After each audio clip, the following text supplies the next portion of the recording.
आज हम जैन तत्व विद्या के अंतर्गत 24वें बोल की चर्चा करेंगे। पिछले बोलों में हमने कसाई की चर्चा की। आज हम 9 कसाई की चर्चा करेंगे। 9 कसाई का डेफिनेशन।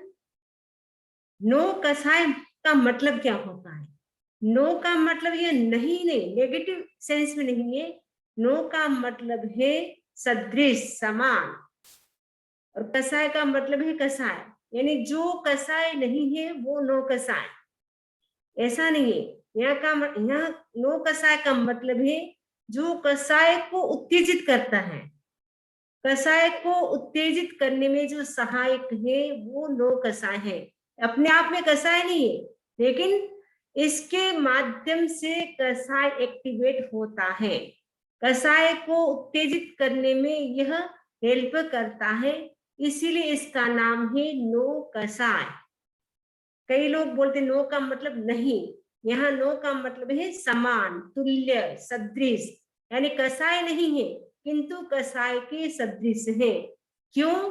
क्योंकि इनके माध्यम से कसाय एक्टिवेट होता है, इसीलिए इसका नाम है 9 कसाय।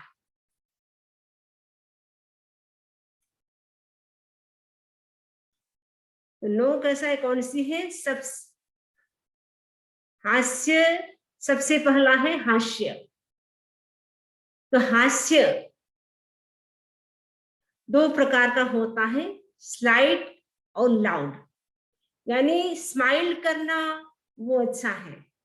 किसी से हम बातचीत करते हैं, स्माइल करते बात करें वो अच्छा है, किंतु जोर से हंसना, किसी की मजाक उड़ाना वो अच्छा नहीं है।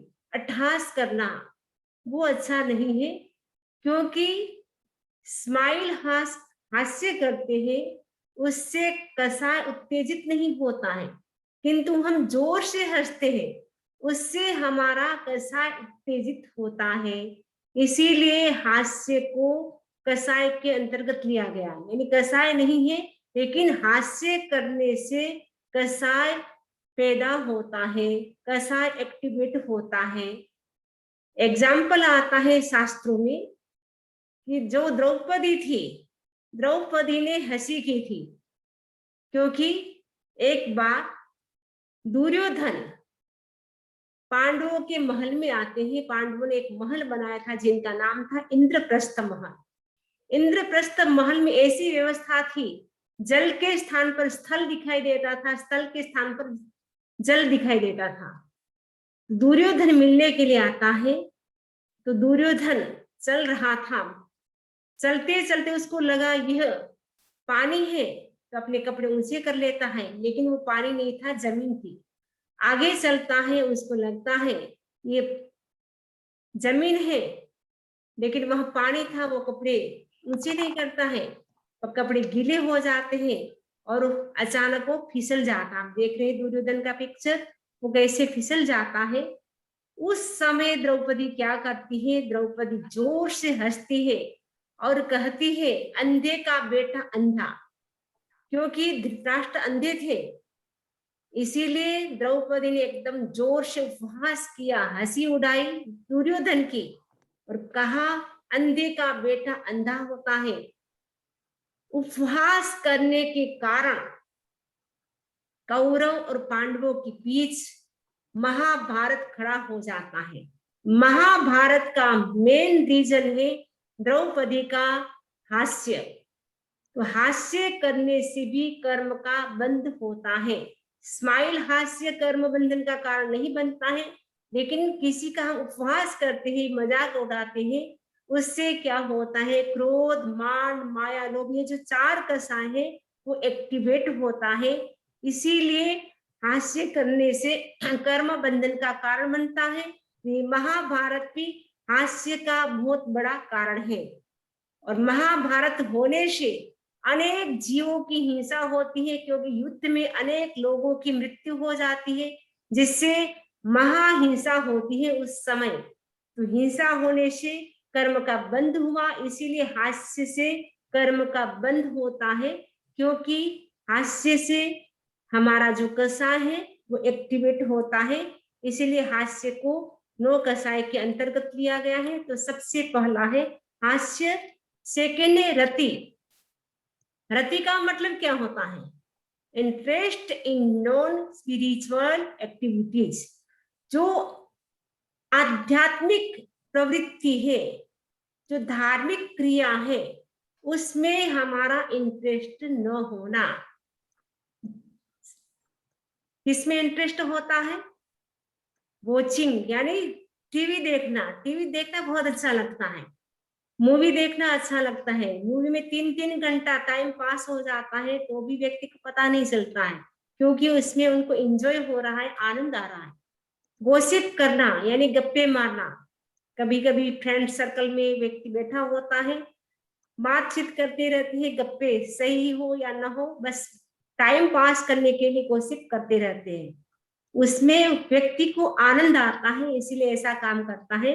कभी कभी व्यक्ति क्या है, इधर उधर घूमता रहता है, रोमिंग अराउंड, चारों ओर इधर से उधर घूमता रहता है। कभी कभी व्यक्ति किटी पार्टी में जाता है। अमेरिका में पता नहीं किटी पार्टी का रिवाज है या नहीं, इंडिया में तो काफी पहले करती। समझ जी आज किटी पार्टी थी, इसीलिए आज हम आपके व्याख्यान में नहीं आए। तो किटी पार्टी में व्यक्ति को आनंद आता है, एंजॉय होता है, व्याख्यान सुनने में उनकी रुचि नहीं होती है। तो किटी पार्टी, उसमें भी व्यक्ति जाता है। कभी कभी व्यक्ति क्या करता है, ताश खेलता है, प्लेइंग कार्ड्स यानी ताश खेलता है। ताश खेलने में भी व्यक्ति को आनंद आता है। और कभी कभी व्यक्ति क्या है, कैसीनो जाता है, गोइंग टू कैसीनो, यानी कैसीनो में उसको आनंद की अनुभूति होती है। जो क्रूज ट्रेवल्स हैं, कई लोग होते हैं क्रूज ट्रेवल्स करते हैं। कल ये सुनील जी बता रहे थे, यह बहुत ही ऐसा अच्छा है जो आपको पिक्चर दिखाई दे रहा है, स्वर्ग की अनुभूति होती है। जैसे स्वर्ग में आगे वैसा व्यक्ति को आनंद की अनुभूति होती है, वैसा प्लेस है तो व्यक्ति को वहां पे आनंद की अनुभूति होती है, इसलिए बार बार वो जाने की वहां कोशिश करता है। क्योंकि जहां राग होता है वहां उसके पीछे द्वेष भी हो जाता है, वो कर्म बंधन का हमारे कारण बन जाता है। तो जहां पर भी हमें आनंद की अनुभूति होती है, उसके साथ साथ आसक्ति भी हो सकती है प्लेस के प्रति, व्यक्ति के प्रति, तो उससे व्यक्ति का कर्म बंधन अधिक होता है। तो रति का मतलब है जो स्पिरिचुअल एक्टिविटीज है, जो धार्मिक एक्टिविटीज है, जो अध्यात्म की एक्टिविटीज है, उसके प्रति व्यक्ति का उत्साह न होना, उसमें व्यक्ति का मन न लगना। लेकिन दूसरी दूसरी एक्टिविटीज है उसको अच्छी लगती है, उसमें ही व्यक्ति को आनंद की अनुभूति होती है। उससे क्या होता है, कषाय भी उत्तेजित होता है, क्योंकि जहाँ राग होता है वह द्वेष निश्चित होता है, तो उससे व्यक्ति का कर्म का बंध होता रहता है। इसीलिए रति से भी कर्म का बंधन होता है। नेक्स्ट है जी, ये फर्स्ट आने वाली थी, 9 कषाय के ही नाम है। अरति, अरति का मतलब क्या होता है, लेजीनेस इन संयम। जो संयम है, जो धर्म है, धार्मिक क्रिया है, उसके प्रति उसकी रुचि नहीं होती है। Non interest in spiritual activities, जो आध्यात्मिक एक्टिविटीज है उसमें उसकी रुचि नहीं होती है। लेकिन जो आध्यात्मिक एक्टिविटीज नहीं है उसमें व्यक्ति को अच्छा लगता है। आध्यात्मिक एक्टिविटीज क्या है, स्वाध्याय करना। हम कहेंगे आपको स्वाध्याय करना है, समझी जी हमारे पास टाइम नहीं है। या स्वाध्याय करने में जब मन नहीं होता है, बिना मन से व्यक्ति स्वाध्याय करता है, तो स्वाध्याय करते करते व्यक्ति को क्या होता है, नींद आने लग जाती है। मूवी देखने में घंटों घंटों बीत जाता है, उसमें व्यक्ति को नींद नहीं आती है। गोसिप करता है, उसमें भी नींद नहीं आती है। मूवी देखता है, उसमें भी नींद नहीं आती। लेकिन स्वाध्याय जैसे करने लगता है व्यक्ति, 1-2 पेज पढ़ता है और तुरंत ही उसको नींद आने लग जाती है। कारण क्या है, उसका इंटरेस्ट नहीं है स्वाध्याय करने में। सामायिक, सामायिक में भी व्यक्ति का मन स्थिर नहीं रहता है। सामायिक में व्यक्ति इधर से उधर घूमता, मतलब घूमता नहीं है, लेकिन व्यक्ति का मन क्या है, भटकता रहता है। तो सामायिक क्या है, धार्मिक क्रिया है। तो धार्मिक क्रिया में उसकी रुचि नहीं होने से सामायिक करना भी अच्छा नहीं लगता है।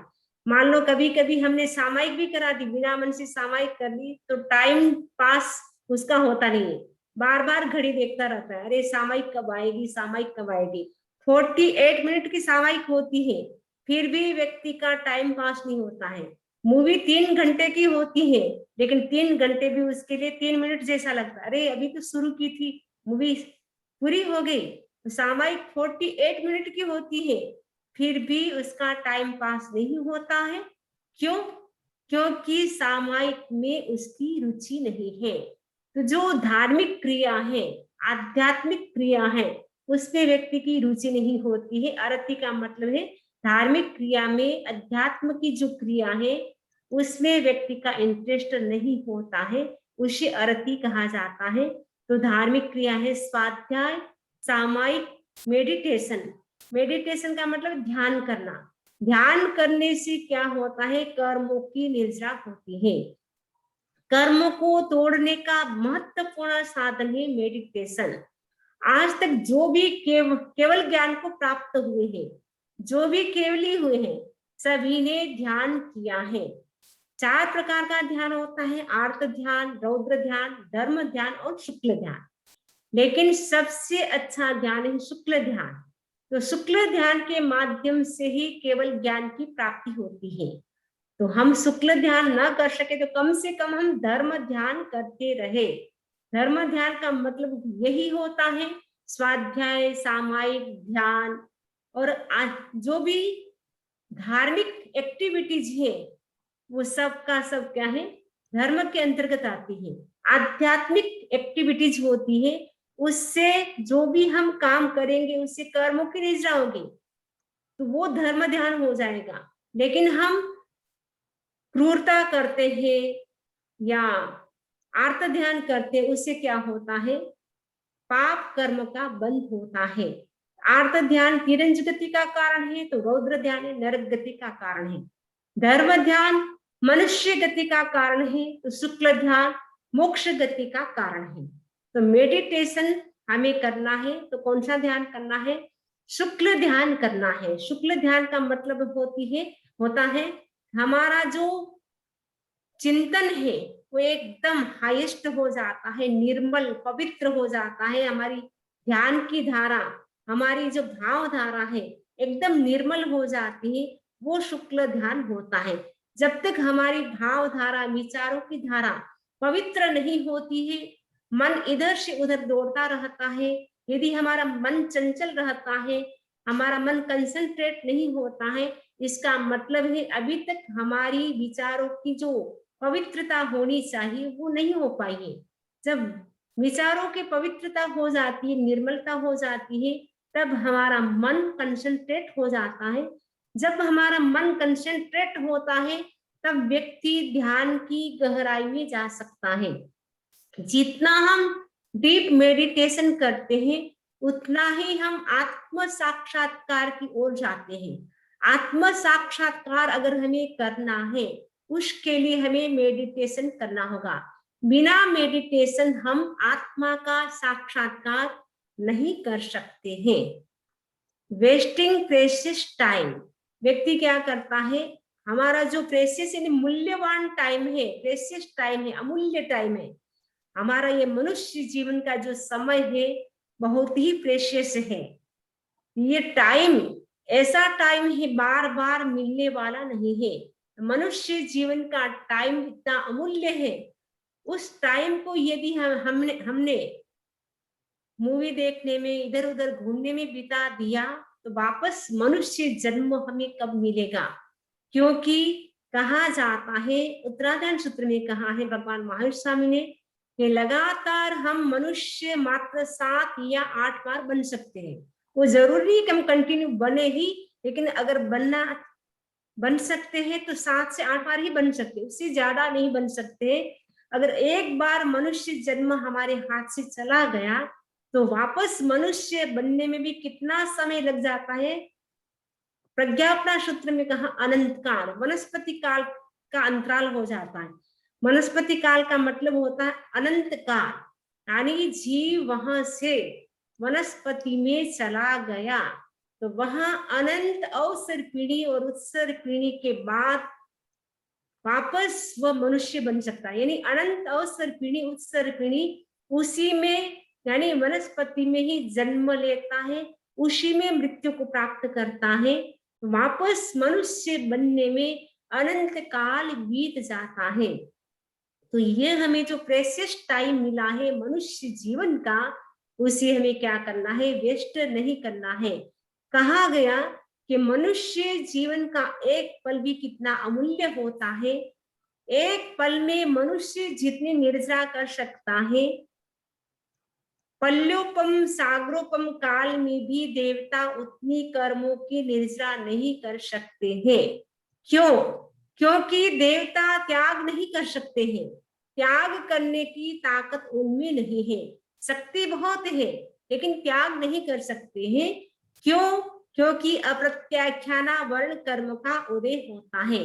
लास्ट सेशन में हमने जाना था अनंतानुबंधी क्रोध मान माया लोभ, अप्रत्याख्यान क्रोध मान माया लोभ, प्रत्याख्यान क्रोध मान माया लोभ और संज्वलन क्रोध मान माया लोभ। तो देवता के अप्रत्याख्याना वर्ण कर्म का उदय होता है, जिसके कारण वो त्याग नहीं कर सकते हैं। इसीलिए देवता द्वितीय स्थिति में आगे है लेकिन त्याग में वे पीछे हैं, तो त्याग नहीं कर सकते हैं। इसीलिए देवता मोक्ष भी नहीं जा सकते हैं, देव भव में मोक्ष को प्राप्त नहीं कर सकते हैं। मनुष्य गति ही एक ऐसी गति है जिसमें से हम पांचों गति में जा सकते हैं। यानी हाईएस्ट मोक्ष गति को भी जीव प्राप्त कर सकता है मनुष्य को से, और नरक गति जो हाईएस्ट स्थिति है 33 सागरोपम की, वहां पर भी मनुष्य ही जा सकता है। देवता नरक में भी नहीं जा सकते हैं, देवता वापस देव भी नहीं बन सकते हैं। मनुष्य का प्लेटफॉर्म एक ऐसा प्लेटफॉर्म है, मनुष्य गति एक प्रकार की प्लेटफॉर्म है। यहाँ से हम जहां जाना चाहे वहां का रिजर्वेशन करा सकते हैं। आपके हाथ में है कि आपको कौन सी गति में जाना है। नरक गति में तो कोई जाना नहीं चाहेंगे क्योंकि वह भयंकर दुख होता है। तिरंज गति हमारे सामने है, बेचारे कितने भूखे प्यासे मरते रहते हैं, कितने सर्दी के गर्मी के कष्ट सहन करते हैं। तो तिरंज गति में भी बहुत कष्ट होते हैं। कुछ कुछ भाग्यशाली जो रोगी होते हैं तो किसी किसी का अच्छा ध्यान रखा जाता है। विशेष रूप से अमेरिका में हम देखते हैं कुत्ते का ज्यादा ध्यान रखा जाता है, लेकिन बाकी हम देखते हैं इंडिया में बेचारे कुत्ते इधर से उधर घूमते रहते हैं। कुछ कुछ लोग होते हैं जो बिस्किट दूध पिलाते हैं, कोई कोई उनको खिलाते हैं, लेकिन बाकी बेचारे कुत्ते होते हैं वो भूखे रहते हैं। तो वहां तिरंज गति में भी एनी टाइम कष्ट की ही अनुभूति होती है। एक मनुष्य जीवन एक ऐसा जीवन है जिसमें व्यक्ति धर्म ध्यान कर सकता है। बाकी कोई ऐसा जीवन नहीं है जिसमें जीव धर्म ध्यान कर सके। तो मनुष्य गति में धर्म ध्यान भी कर सकता है, शुक्ल ध्यान भी कर सकता है। शुक्ल ध्यान के माध्यम से वो केवल ज्ञान को भी प्राप्त कर सकता है। तो कहा जाता है चक्रवर्ती की रिद्धि सिद्धि एक तरफ और एक तरफ मनुष्य जीवन का एक पल इतना कीमती है। चक्रवर्ती की रिद्धि सिद्धि से भी ज्यादा कीमती है मनुष्य जीवन का एक पल। क्यों? क्योंकि मनुष्य एक पल में जो कर्मों की निर्जा कर सकता है वह अनंत का अनंत, यानी पल्योपम सागरोपम मिलने पर भी देवता लोग उतनी कर्म की निर्जरा नहीं कर सकते हैं। इसीलिए मनुष्य जीवन का जो समय है वो प्रेशियस माना जाता है। ये मनुष्य जीवन मिला है, उसे हमें क्या करना है, एक एक क्षण का हमें उपयोग करना है। भगवान महर्षि स्वामी एनी टाइम गौतम स्वामी को कहते रहते थे समयम गोयम मां पमाए। उत्तराध्ययन सूत्र का जो 10वां अध्ययन है उसका नाम है अप्रमाद, यानी प्रमाद मत करो। ये मनुष्य जीवन मिला है, इस मनुष्य जीवन का जो समय है उसका उपयोग करो, एक एक क्षण का उपयोग करो। क्योंकि भगवान महर्षि स्वामी कहते हैं जाजा वच्चई रैणी नशा पड़ी नियत तई दम्मम से कौन मानस सफला जनती रायो। जो जो समय बीत रहा है वह वापस लौट करके नहीं आता है। जो व्यक्ति धर्म करता है उस व्यक्ति का समय सफल होता है, सार्थक होता है। तो हमें मनुष्य जीवन मिला है तो हम क्या करें, समय को सफल करें। तो भगवान महावीर ने जो कहा समयम गोय माप कमाए, उस वाक्य को हम हमेशा याद रखें।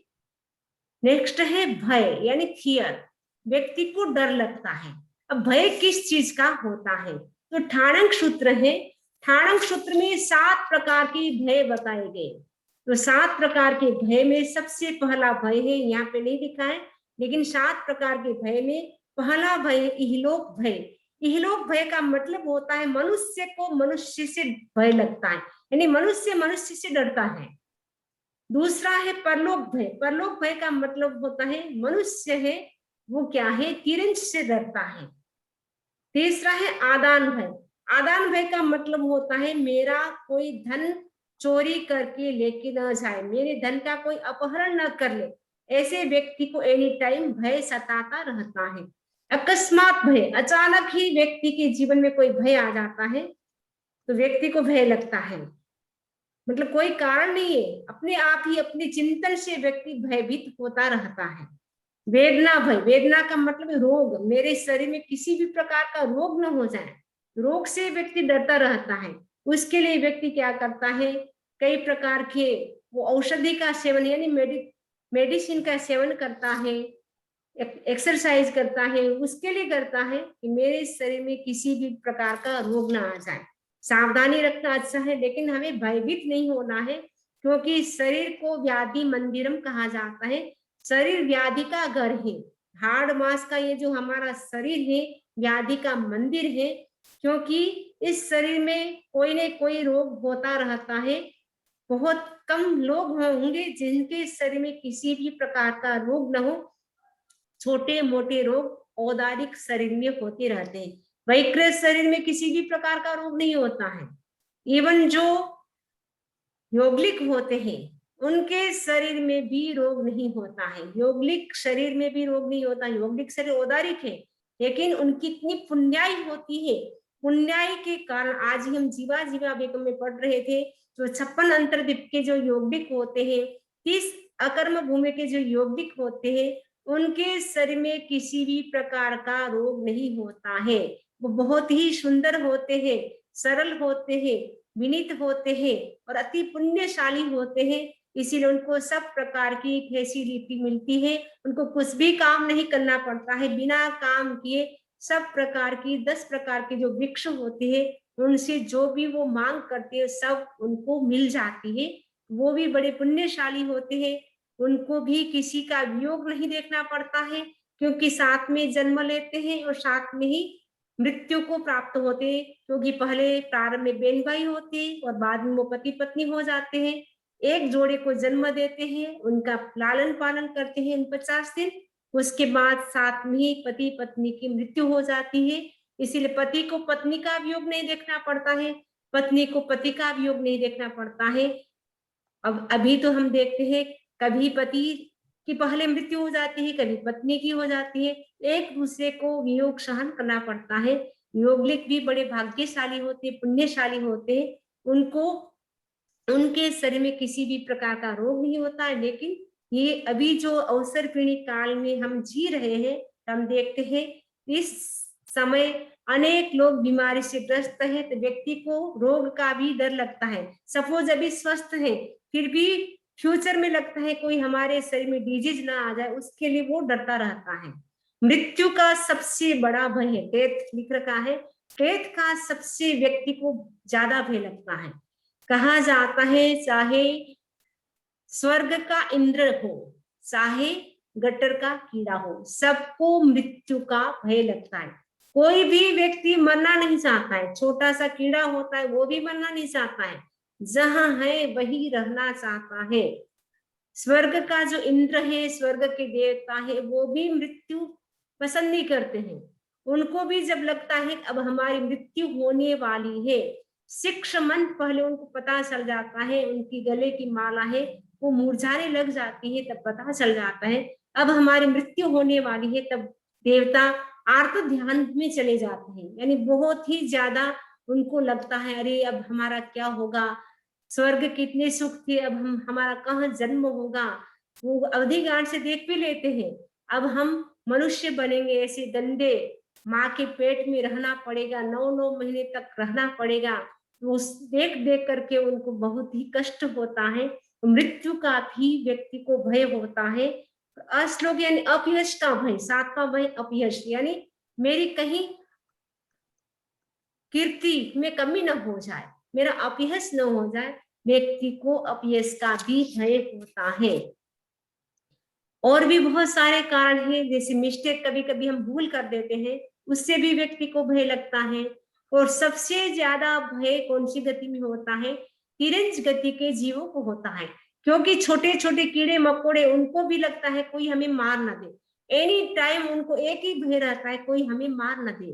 अत्राण होते हैं, उनकी रक्षा करने वाले बहुत कम लोग होते हैं। इसीलिए एक गीत में बहुत सुंदर गाया है कि त्राण रहे हम अब तक, अब त्राण स्वयं बन जाए।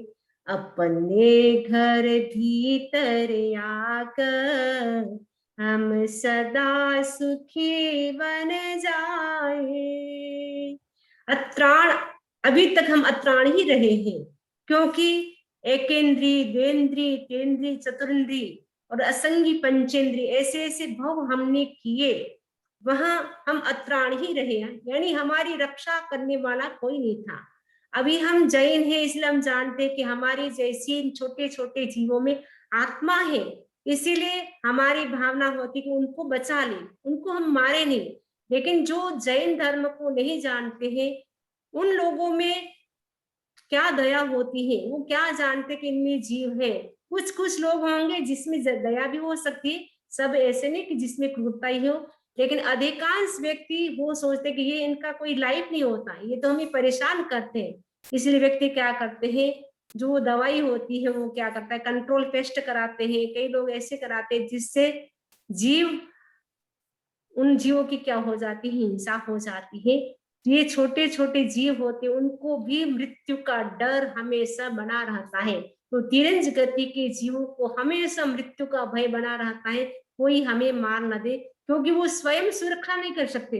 मनुष्य तो अपना बचाव कर सकता है, लेकिन बेचारे वो इधर उधर भागते हैं बचने के, लेकिन लेकिन उनकी कौन दया करे, कौन उनको जीवन दान दे। तो उनको भी निरंतर भय बना रहता है। यह जो भय है हम कैसे दूर करें? तिरंज गति के जीवों को तो हम कुछ नहीं करा सकते हैं, लेकिन मनुष्य के अंदर अगर भय है तो उसको दूर कर सकते हैं। उसका सॉल्यूशन क्या है? अभय की अनुप्रेक्षा। प्रेक्षा ध्यान के अंतर्गत बहुत सारी अनुप्रेक्षाएं कराई जाती है, उनमें एक अनुप्रेक्षा है अभय की। अभय की अनुप्रेक्षा में हमें क्या करना है? भय का भाव दूर हो रहा है, अभय का भाव पुष्ट हो रहा है। भय का भाव दूर हो रहा है, अभय का भाव पुष्ट हो रहा है। ऐसे हमें 9 टाइम्स बोलना है। और हमें पिंक कलर में ध्यान करना है, आनंद केंद्र पर ध्यान करना है। तो आनंद केंद्र पर ध्यान करना है और धीरे धीरे श्वास लेना है, धीरे धीरे श्वास छोड़ना है। और साथ साथ में हमें अनुचिंतन करना है, भय का भाव दूर हो रहा है, अभय का भाव विकसित हो रहा है। और उसके साथ एक मंत्र है, उस मंत्र को भी हम कर सकते हैं, उसकी प्रैक्टिस हम कर सकते हैं। वो मंत्र कौन सा है? नमोत्थान जो सूत्र है उसके अंतर्गत एक मंत्र आता है, नमो अभेदयाणम, नमो अभेदयाणम, नमो अभेदयाणम। इस मंत्र का हम उच्चारण कर सकते हैं, इसका हम बार बार प्रैक्टिस भी कर सकते हैं। उससे हमारा जो भय का भाव है वो दूर हो सकता है। भय से भी क्या होता है, जिससे हमें भय लगता है उससे क्या होता है, हमारा द्वेष होता है। इसीलिए इससे कर्म का बंध होता है। इसीलिए इसको भी कषाय कहा गया, क्योंकि राग और द्वेष वो भी क्या है, कषाय के अंतर्गत आते हैं। इसलिए भय अपने आप में कुछ नहीं, लेकिन भय से व्यक्ति को द्वेष उत्पन्न होता है। तो भय से भी कर्म का बंध होता है। नेक्स्ट है शोक। तो शोक क्या कर, व्यक्ति शोक क्यों करता है? जब व्यक्ति को जो फेवरेट चीज है या फेवरेट व्यक्ति है, मनपसंद व्यक्ति है, मनपसंद चीज है, जब उसका वियोग हो जाता है, वो नष्ट हो जाती है या वियोग हो जाता है, तब व्यक्ति क्या है, दुखी हो जाता है।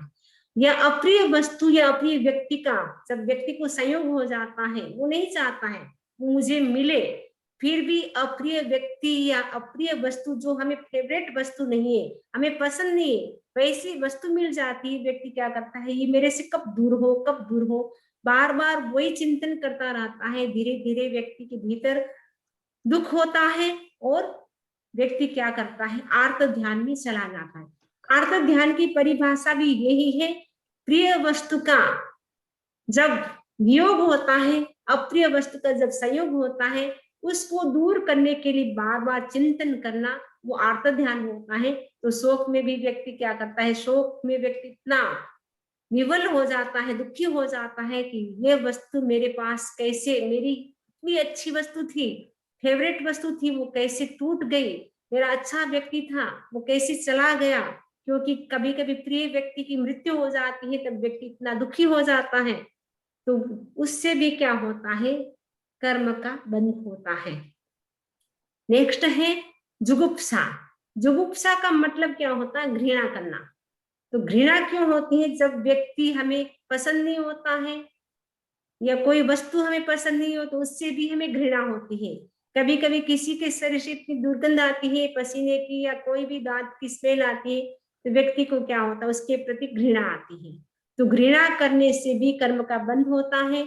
एक आगम में उदाहरण भी आता है, एक लड़की थी जिसकी शादी हो रही थी और मुनिराज उनके पास, उनके घर गोचरी के लिए पधारते हैं। मुनिराज पसीने से तरबतर थे, कपड़े भी बहुत ही मैले थे, क्योंकि पहले के जमाने में कपड़े भी नहीं धोते थे, शरीर से मतलब बदबू आ रही थी पसीने की।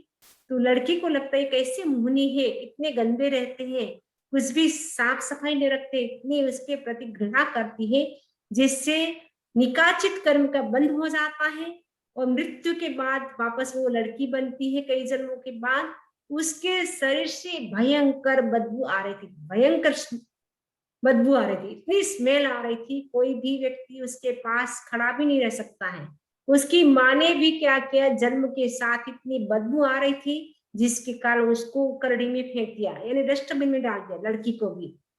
तो वो क्यों हुआ, क्योंकि उन्होंने, उस लड़की ने मुनिराज से घृणा की। तो जुगुप्सा करने से भी हमारी क्या होती है, कर्मों का बंध होता है।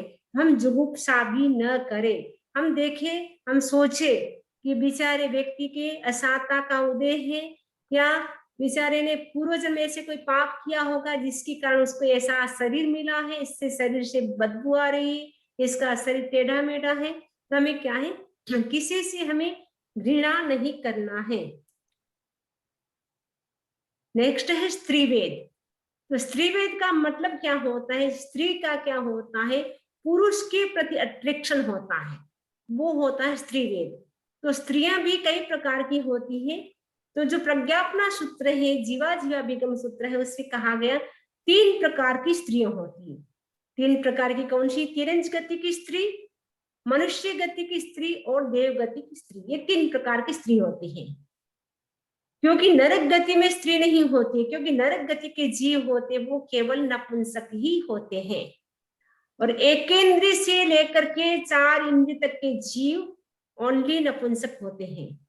और पंचेंद्रिय में भी जो समूर्छिम तिरंज पंचेंद्रिय है और समूर्छिम मनुष्य है, वो भी नपुंसक ही होते हैं।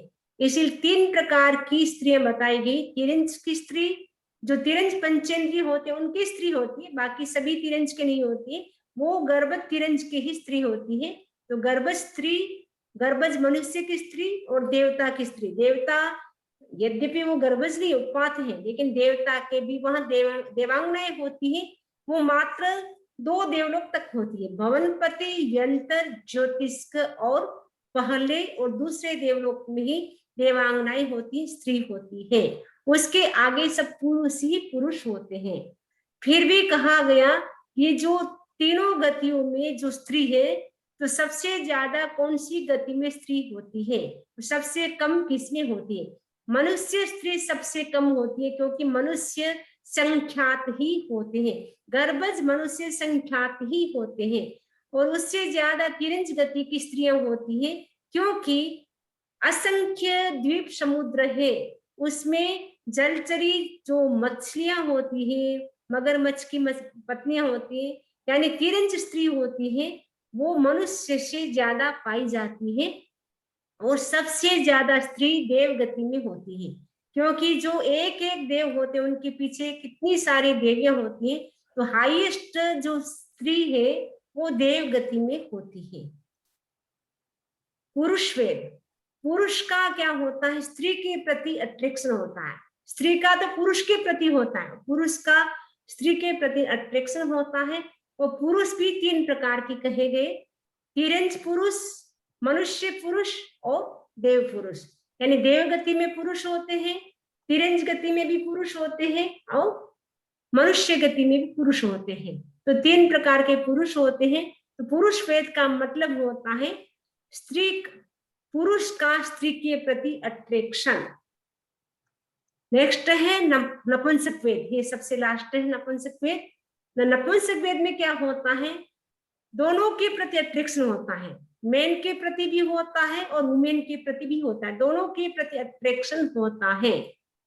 और ये जो तीन प्रकार के वेद है, स्त्री वेद, पुरुष वेद और नपुंसक वेद, ये जो तीन प्रकार के वेद है वो कौन से गुण स्थान तक रह सकते हैं, तो कहा गया ये जो तीन प्रकार के वेद है वो 9th गुण स्थान तक रह सकते हैं। यानी 9वें गुण स्थान के अंत में तीनों प्रकार के जो वेद है वो समाप्त हो जाते हैं।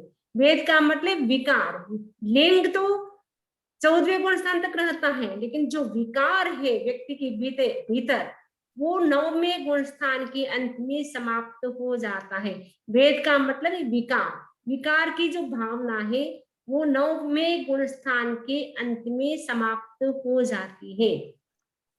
तो नपुंसक कौन से हैं मैंने पहले ही बता दिए कि जो नरक के सारे जीव नपुंसक है, एकेंद्री से लेकर के चतुरेंद्री तक के जीव, समूर्छिम तिरंज पंचेंद्री, समूर्छिम मनुष्य, ये सब के सब नपुंसक होते हैं।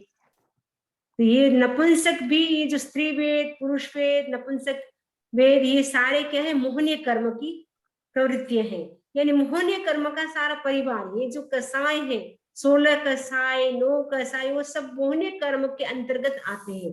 इसीलिए मोहनीय कर्म से कर्म का बंध होता है, इसीलिए इनसे भी कर्म का बंध होता है। ये जैसे 16 कसाय है वो वीतरागता में बाधक बनती है।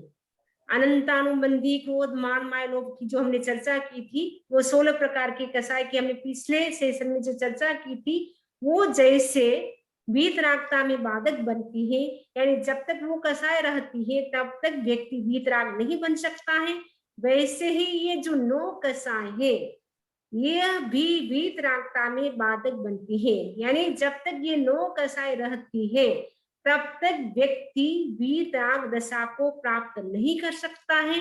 अगर हमें वीतराग दशा को प्राप्त करना है तो ये जो 9 कसाय है उसे भी हमें छोड़ना होगा, क्योंकि ये कसाय नहीं है लेकिन कसाय को क्या करता है, एक्टिवेट करता है।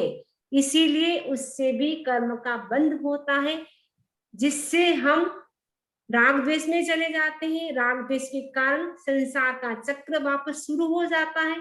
तो संसार चक्र से अगर हमें मुक्त होना है, यानी जन्म मरण से मुक्त होना है, वीतराग दशा को प्राप्त करना है, तो हमें ये जो 9 कसा है उसका भी हमें त्याग करना होगा, यानी उसको भी हमें छोड़ना होगा, तब हम वीतराग दशा को प्राप्त कर सकते हैं।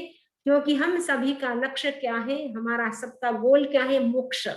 मोक्ष की प्राप्ति कब होती है, जब मोह का क्षय होता है। जब तक मोह का क्षय नहीं होता है तब तक मोक्ष की प्राप्ति भी नहीं होती है। मोह का क्षय करने के लिए ये जो कसाय है उसको हम दूर करेंगे, तब हमारा मोह क्षय होता जाएगा। एक दिन ऐसा आएगा कि हम वीतराग दशा को प्राप्त हो जाएंगे।